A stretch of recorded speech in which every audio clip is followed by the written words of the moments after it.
परिंदों, कैसे हैं आप लोग। तो आज नीट 2025 का रिजल्ट आया है and I am very very excited. मेरा एक student Raghav Goyal all India rank 87 आया है। अभी जस्ट मेरी उससे बात हुई। मैं वो वीडियो भी आपके साथ जल्दी शेयर करूंगी। मैं आउट ऑफ इंडिया जा रही हूँ एक इंटरनेशनल मेडिकल कॉन्फ्रेंस के लिए, सो दैट्स वाई मैं नोएडा नहीं जा पाई रिजल्ट सेलिब्रेशन पे, उससे पर्सनली नहीं मिल पाई और एक क्विक वीडियो कॉल उसके साथ हुआ। मैं उसकी जर्नी आपके साथ शेयर करना चाहती हूँ जो उसने मुझे बताया, ताकि आप लोग भी जो 2026 एस्पिरेंट्स है वो मोटिवेट हो सके। उसने पूरी बायोलॉजी मुझसे पढ़ी थी, यकीन 2.0 बॉटनी अल्फा और से बॉटनी और यकीन 3.0 से जूलॉजी।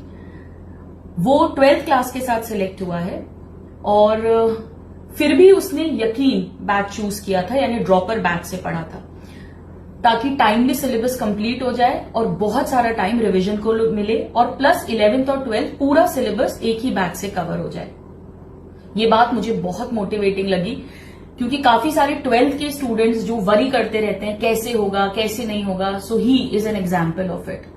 हालांकि उसे 11th में उसने बताया चिकन पॉक्स हो गया था, तब भी उसके 15 to 20 डेज जो है वो वेस्ट हो गए थे, बट उसके बाद भी उसने जैसे ही रिकवरी हुई उसे कवर किया और उस बैकलॉग को क्लियर किया और पूरे साल कोई बैकलॉग नहीं होने दिया। सेकेंड बात जो मुझे बहुत अच्छी लगी उसकी वो ये थी कि उसने कहा कि मैम मुझे पढ़ाई से प्रेम था, इसीलिए मेरे लिए पढ़ाई ही इंजॉयमेंट थी।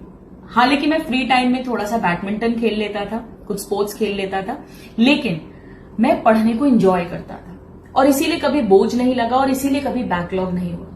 तो मेरे नादान परिंदों, मैं आपको हमेशा बोलती हूँ ये बात कि आप सब्जेक्ट को इंटरेस्ट लेके पढ़िए।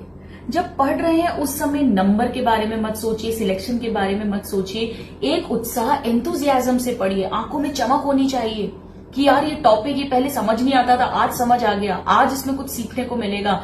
ये बहुत इंपॉर्टेंट है, तभी आप रेगुलरिटी कंसिस्टेंसी मेंटेन कर पाएंगे। टेस्ट भी वो रेगुलर देता था, संडेज को वेस्ट नहीं करता था। उसने एक बहुत अच्छी बात बोली, जो तीसरी बात मुझे बहुत अच्छी लगी। उसने कहा कि मैम संडे को अगर हम टेस्ट दे दें तो संडे बहुत जॉयफुल बन जाता, बहुत मजेदार बन जाता है। तो आप में से जो स्टूडेंट्स टेस्ट को बोझ समझते हैं वो ना समझें। भले ही नंबर शुरू में कम आए, धीरे धीरे पिकअप हो जाएगा, पर आप टेस्ट को ऐसा देखें कि मैंने पूरे हफ्ते 10 दिन में 15 दिन में जो पढ़ा है वो मुझे पता चलेगा मुझे कितना आता है, मैं उसका एनालिसिस करूंगा। तो बहुत उसको इंटरेस्ट लेकर करिएगा। तो मेरे प्यारे नादान परिंदों, 2025 में किसी का अगर कट ऑफ के नीचे रह गया है तो प्लीज आप लोग दुखी मत होइए, डिसहार्टेंड मत होइए। आपकी गुरुमा आपके साथ है। सिर्फ अपने को लेसन्स लेने हैं, जहां जहां जो कमी हुई है उस लीकेज को ब्लॉक करना है, अपनी कमी पे वर्क अपॉन करना है, दूसरों से इंस्पायर होना है और अपनी जर्नी डिसाइड करनी है। रेगुलर पढ़ना है, प्रेम से पढ़ना है, खुशी से पढ़ना है, मस्ती से पढ़ना है, इंटरेस्ट के साथ पढ़ना है, पढ़ने को बोझ नहीं समझना है।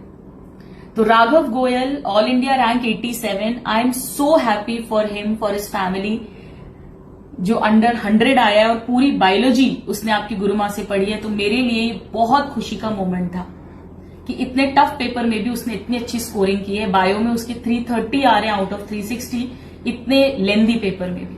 आई एम सो हैप्पी और मुझे पूरी उम्मीद है कि नेक्स्ट ईयर अंडर 100 ऐसे ही मेरे बहुत सारे और नादान परिंदे आएंगे और वो भी मेरे थ्रू अपने जूनियर्स को इंस्पायर करेंगे। कमेंट्स में बताना कितने लोग अगले साल अंडर 100 आने वाले हैं। Lots of love, all the best, bye, take care everyone.